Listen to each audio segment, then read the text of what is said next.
کوئی شیعہ مولوی کہہ رہا ہے کہ سنیوں کی بات نہ سنو صرف ہماری بات سنو، وہ جھوٹ کہہ رہا ہے۔ اگر کوئی سنی مولوی کہہ رہا ہے کہ شیعوں کی بات مت سنو صرف ہماری بات سنو، وہ جھوٹ کہہ رہا ہے۔ قرآن کہہ رہا ہے یستمعون القول، اس وقت تمہیں حق ملے گا کہ سارے مذہب کی ریسرچ کرو، تب پتا چلے گا حق کہاں ہے باطل کا۔ تو آپ چونکہ ذمہ دار شخصیت ہیں اور علمی انداز سے تحلیل و تجزیہ کرتے ہوئے بتائیں، کیا واقعی ایسا ہو سکتا ہے کہ کوئی صحابی ایسی جسارت کرے؟ اللہ دین کی متعلق ہم تو ایسی بات سوچ بھی نہیں سکتے، تو ایسا کیسے ہو سکتا ہے کہ وہ اس زمانے کے جنہوں نے رسول صلی اللہ علیہ وسلم کا چہرہ دیکھا ہوا، وہ صحابہ رسول کے عظیم مرتبے پر فائز ہوں، اور اس کے باوجود وہ فاطمہ زہرا رضی اللہ تعالی عنہا کو نقصان پہنچائیں، دروازے کو آگ لگائی۔ میرے بھائی، اس زمانے میں کون سے قلعے اور محلات وہاں ہوتے تھے؟ وہ بیچارے بدوی لوگ تھے، مکہ مدینے کے رہنے والے، ان کو مشکل سے تو جھوپڑیاں میسر ہوتی تھی، اور جھوپڑیوں میں دروازوں کا کیا تعلق؟ جب دروازہ تھا ہی نہیں تو آگ لگی کیسے؟ ایک داستان گوئی کی والی بات نہ کی جائے، بلکہ جو ٹھوس حقائق ہیں آپ اگر آپ کے پاس ہیں تو بیان کیجیے۔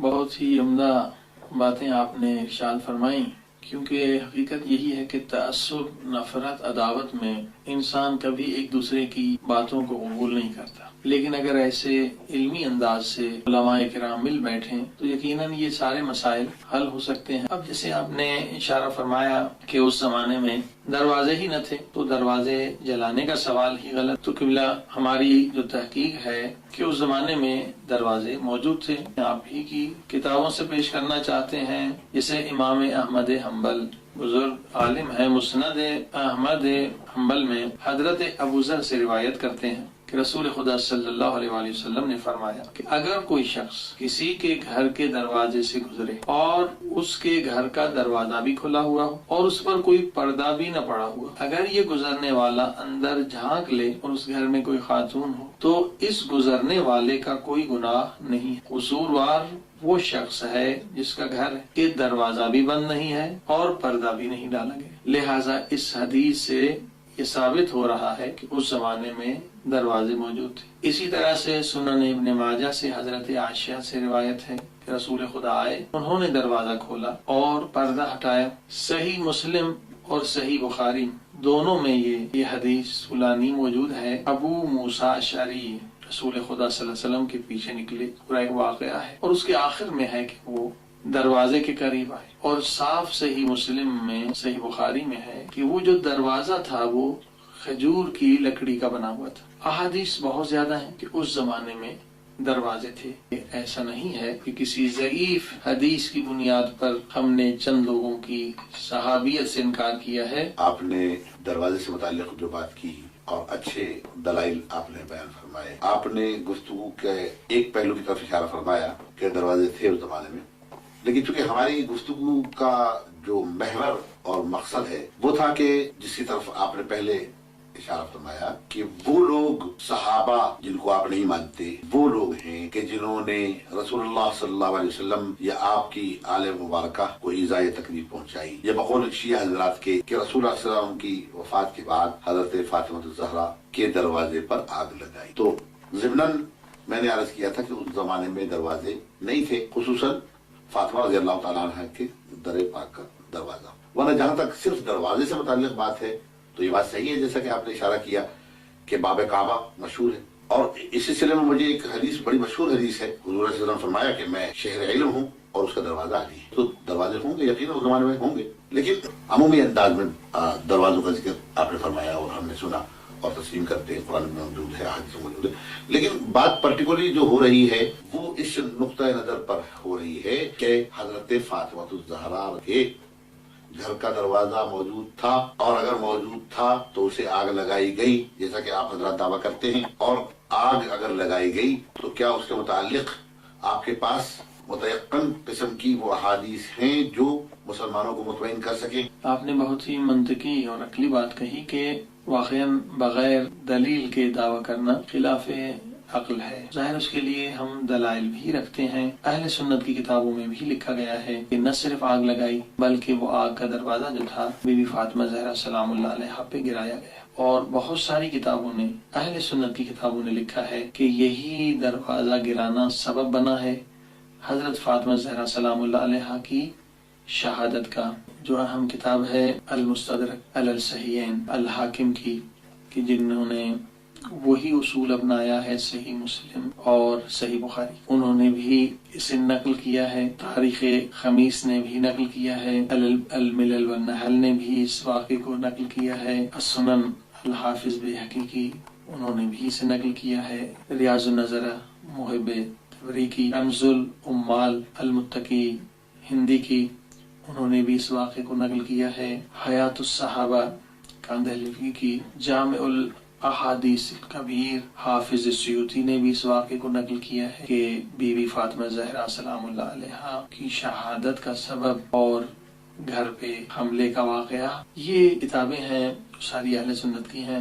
اس کے علاوہ بھی بہت ساری کتابیں ہیں اہل تشیع کی بھی، مگر میں نے اس کا کوئی حوالہ نہیں دیا۔ شبلی نعمانی نے الفاروق میں بھی یہ چیز نقل کی ہے، جس کا اردو ترجمہ بھی ہے کہ حضرت عمر نے کہا کہ اگر آپ لوگ باہر نہیں نکلیں گے تو میں گھر کو آگ لگا دوں گا، یعنی بعض نے کتابوں نے یہ لکھا ہے کہ دھمکی دی اور بعض نے لکھا کہ آگ لگا دی۔ تو شبلی نعمانی نے حضرت عمر کو بچاتے ہوئے یہ خود لکھا ہے کہ کیونکہ ان کا مزاج جو تھا وہ سخت تھا، لہذا ممکن ہے کہ جو مزاج میں سختی تھی ان کی وجہ سے انہوں نے یہ کہہ دیا ہو، یعنی یہ ایک ایسی حقیقت ہے جو افسوسناک ضرور ہے مگر اس سے انکار نہیں کیا جا سکتا۔ تو اسی وجہ سے ہم ایسے افراد کو اصحاب پیغمبر میں شامل نہیں کرتے۔ تو اس کا ہرگز مقصد یہ نہیں کہ اگر ہم کسی کو صحابہ میں شامل نہیں کرتے اور دوسرے لوگ انہیں صحابہ میں شامل کرتے ہیں تو ہم انہیں برا بھلا کہہ کر ان کا دل دکھائیں، دل آزاری کریں۔ جیسا کہ میں نے پہلے بھی کہا، ان صحابہ کرام کی بشری پہلو کو مد نظر رکھی کہ وہ انسان بھی تھے، معصوم نہیں تھے۔ تو جہاں تک ان کے آپس کے اختلافات کا تعلق ہے تو بہت مشہور حدیث ہے، میری امت کے اختلافات رحمت ہے، اور غالباً اس حدیث کا پس منظر یہی ہے کہ انسانوں میں اختلاف ہوتا ہے۔ تو جہاں 1,24,000 صحابہ کرام رضوان اللہ علیہم اجمعین کا اجماع ہو، تو وہاں اگر کوئی اس قسم کے اختلافات باہمی نزاع کے طور پر آ گئے ہوں سامنے تو کوئی تعجب کی بات نہیں ہے، لیکن اس سے معیار صحابیت سے ان کو گرا دیا جائے یا ان کے معیار ایمان کو ختم کر دیا جائے یا ان کو اسلام سے خارج کر دیا جائے، یہ بہت دور رس باتیں ہیں۔ تو جہاں تک تعلق ہے صحابہ میں، ظاہر ہے کہ ہر درجے کے لوگ تھے اور ان میں آپس میں اختلاف بھی ہوا ہوگا۔ یہ حضرات ایڑی چوٹی کا زور لگاتے ہیں کہ وہ یہ بات ثابت کریں کہ گویا صحابہ سے یہ غلطی ہوئی کہ انہوں نے دروازے کو آگ لگائی، یہ ثابت کرنا چاہتے ہیں نا آپ، تو اس کا پس منظر بھی اس کو ذہن میں رکھیں، جیسا کہ عموماً تاریخ ہمیں بیان کرتی ہے، اور تاریخ بھی لکھنے والے کو معصوم نہیں تھے۔ ہم تو قرآن سنت کے ماننے والے ہیں، تاریخ کو ہم بطور ایک واقعاتی منظر نامے کے طور پر تو پڑھتے ہیں، لیکن اصل تاریخ تو ہمارے نزدیک وہ ہے کہ جو قرآن و سنت کے مطابق ہو۔ تو جہاں تک تعلق ہے اس بات کا کہ ان حضرات نے ایسا کیوں کیا، ہو سکتا ہے کہ اس کا پس منظر یہ بھی بیان کیا جا سکے چونکہ یہ معاملہ خلافت سے متعلق تھا، اور حضرت علی رضی اللہ عنہ وہاں ظاہر ہے کہ فاطمہ رضی اللہ عنہ کے شوہر تھے اور اس گھر میں موجود تھے، اور چونکہ وہ ثقیفہ اور حضرت علی رضی اللہ عنہ کے کفن دفن میں مشہور ہونے کی وجہ سے خلافت کا فیصلہ جو ہے اور جمہور کے نزدیک حضرت ابوبکر پر اتفاق ہو گیا تھا، اور اس اختلاف کے بعد حضرت علی رضی اللہ عنہ سے متعلق یہ بات منسوخ کی جاتی کہ انہوں نے اختلاف کیا اور کہا کہ میں اس میں شامل نہیں ہونا چاہتا۔ تو اس میں بعض صحابہ کے مشورے پر حضرت عمر فاروق اعظم رضی اللہ عنہ نے یہ فرمایا کہ نہیں، یا تو جو ہے حضرت علی بھی دوسرے مسلمانوں کی طرف بیعت کریں تاکہ اختلاف باقی نہ رہے، اور جو اختلاف کرے گا اور اس اختلاف پر جو ہے مصر رہے گا خصوصاً خلافت و بیعت کے متعلق، تو اس سے مسلمانوں کو نقصان پہنچ سکتا ہے۔ یہ حضرت عمر کا اجتہادی نقطہ نظر تھا۔ تو جیسے میں نے پہلے کہا کہ اختلاف امتی رحمت سے متعلق اگر یہ بات دیکھی جائے تو اگر حضرت علی کا اختلاف کرنا رحمت کا باعث ہے تو حضرت ابوبکر کا اختلاف کرنا ہے، حضرت عمر کا اختلاف کرنا اختلاف باعث رحمت کیوں نہیں ہو سکتا؟ لہذا اس سیاسی تعلق کی بنیاد پر حضرت علی گھر میں بیٹھ گئے، اور اس سیاسی تعلق کی بنیاد پر حضرت عمر نے بعض صحابہ کرام کے مشورے کے مطابق یہ فیصلہ فرمایا کہ حضرت علی کو بلایا جائے، ایک مرتبہ نہیں، دو مرتبہ نہیں، بار بار بلایا گیا، بعض لوگوں کو بھیجا گیا، غلام کو بھیجا گیا، لیکن حضرت علی نے آنا مناسب نہیں سمجھا۔ تب متفقہ طور پر فیصلہ کیا کہ بیعت کو برقرار رکھنے کے لیے اور مسلمانوں کے اختلاف کو ختم کرنے کے لیے، تو غالباً جو ابھی آپ نے ایک شبلی صاحب نعمانی کی الفاروق کے متعلق جو اشارہ کیا ہے، عمر رضی اللہ تعالیٰ عنہ کے مزاج میں ایک حدت تھی، ایک سختی تھی، تو ہو سکتا ہے اس مزاج کی بنا پر انہوں نے کہہ دیا بھائی حضرت علی اگر باہر نہیں آئیں گے تو ایک بطور تحدید کے، بطور دھمکی کے، بطور تخویف کے یہ کہہ دیا ہو کہ بھائی اگر باہر نہیں آؤ تو ہم آگ لگا دیں گے اور جتنے تمہارے ساتھ ہیں اس گھر میں وہ آگ میں جل جائیں گے۔ خلاصہ یہ کہ حضرت عمر نے یہ بات اگر کہی تو اپنے مزاج سے متعلق یہ بات کہی، وہ اتفاقاً یہ بات کہہ دی، لیکن اس کے بعد بھی حضرت علی باہر تشریف نہیں لائے۔ تو اس میں اب شیعہ راویین بیان کرنے والے بیان کرتے اس میں سنی روایت کوئی داخل نہیں ہے۔ آپ حضرات جو روایت بیان کرتے ہیں وہ روایت یا تو متفق علیہ ہو بین الفریقین بین اہل سنت و شیعہ، تو کم سے کم اطلاع تو ہو کہ روایت درایت کے معیار پر پوری اترے. اور آپ حضرات جو یہ کہنا چاہتے ہیں کہ صحابہ کرام کو اس لیے نہیں مانتے، تو میں سمجھتا ہوں کہ یہ دلیل اس اعتبار سے اگر آپ دروازے کا جلانا ثابت کر بھی دیں تب بھی صحابہ کا کفر تو ثابت نہیں ہوتا، یا صحابہ کا منکر رسول ہونا تو ثابت نہیں ہوتا. زیادہ اس سے ثابت ہوتا ہے کہ دو صحابیوں میں اختلاف ہوا اور اس اختلاف کی بنیاد پر لڑائی ہو گئی، جھگڑا ہو گیا، مار پٹائی ہو گئی، تو دو مسلمانوں میں آج بھی ہوتا ہے. تو اس میں تعجب کی کیا بات ہے؟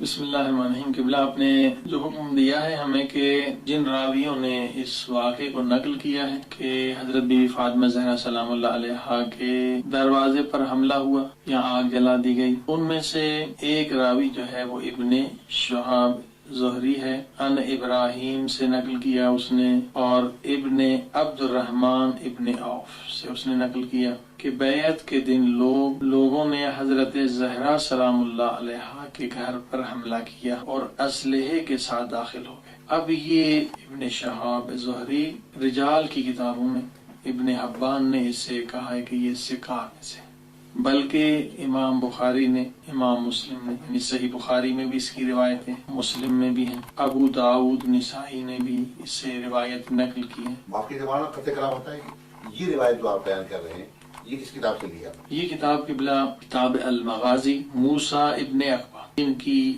وفات 141 ہجری میں ہوئی ہے، یہ اس کتاب سے ہم نے لی ہے. اور اسی طرح سے دوسرا راوی جو ہے عرض کر رہا ہوں ان ابن عائشہ ان ابی، ابن عائشہ نے اپنے باپ سے نقل کیا، ان حماد، انہوں نے حماد سے نقل کیا، انہوں نے ابن سلمہ سے نقل کیا کہ ابن زبیر سے روایت ہے کہ بنی ہاشم جمع ہو گئے تھے بی فاطمہ زہرا سلام اللہ علیہا کے گھر، آگ لگانے کے لیے لکڑیاں جمع کی گئی. اب یہ حماد ابن سلمہ جو ہے اس کے لیے بھی آپ کی رجال کی کتاب ہے، ابن حبان نے لکھا کہ وہ ہوا من رجال صحاح ستہ. کس کتاب سے روایت ہے؟ دوسری روایت جو پڑھنا ہے جی قبلہ دوسری کتاب یہ قبلہ ابو الحسن علی ابن محمد ابن سلیمان النوفلی، جس کی وفات 204 ہجری میں. کتاب کا نام قبلہ الاخبار ہے. اور اس کے علاوہ نصر ابن مزاحم، انہوں نے بھی اس واقعے کو نقل کیا ہے، اور واقدی نے حشام ابن سعد ان زید ابن اسلم ان ابی سے نقل کیا. کچھ لوگ حضرت فاطمہ زہرا سلام اللہ علیہا کے گھر جمع ہوئے تھے، اتنے میں لوگ آئے، یعنی عمر آئے، اس میں انہوں نے یہی لکھا کہ حضرت عمر آئے کہ اگر آپ باہر نہیں نکلے تو میں اس کو آگ لگا دوں گا. اب یہ جو اسلم ہے ان کی وفات راوی کی 80 ہجری میں ہوئی. ابن حبان نے اسے بھی سکہ کہا ہے اور رجال صحاح ستہ میں ہے، صحاح ستہ نے اس کی حدیث کو نقل کیا ہے. مگر قبلہ مسئلہ یہیں تک نہیں ہے. مسئلے کی نزاکت یہ ہے کہ آگ لگا دی گئی، جس سے نہ فقط حضرت فاطمہ زہرا کی شہادت ہوئی مگر وہیں پر اسی وقت حضرت محسن شہید ہوئے. تو ایک سنی عالم سے جب پوچھا گیا کہ حضرت محسن شہید ہو گئے اس حملے کی وجہ سے، تو اگر پیغمبر اسلام زندہ ہوتے کیا کرتے؟ تو انہوں نے وہی جواب دیا، یقیناً جس طرح سے پہلے ایک صحابی نے ایک عام عورت کو ڈرایا اور بچہ شہید ہو گیا، قصاص لیا تھا، یقیناً پیغمبر اسلام بھی وہی کرتے. آپ نے بعض وہ باتیں بیان کی جو معمولاً عوام الناس کے علم میں نہیں ہوتی، یا ان کتابوں تک ان کی دسترسی نہیں ہے، یا مطالعہ کرنے کا موقع نہیں ملتا. لیکن اس میں ایک بات ضروری اور دقت کرنے کی ہے کہ جب ہم ماضی میں گزرے ہوئے لوگوں کی بات کرتے ہیں تو اس میں دو چیزیں سکھا ہمارے سامنے ہیں. ایک تو اللہ کا کلام قرآن مجید فرقان حمید، اور دوسرا ہے احادیث و روایات، یہ سنت رسول صلی اللہ علیہ وسلم کے متعلق. جیسے میں نے پہلے بھی عرض کیا کہ تاریخ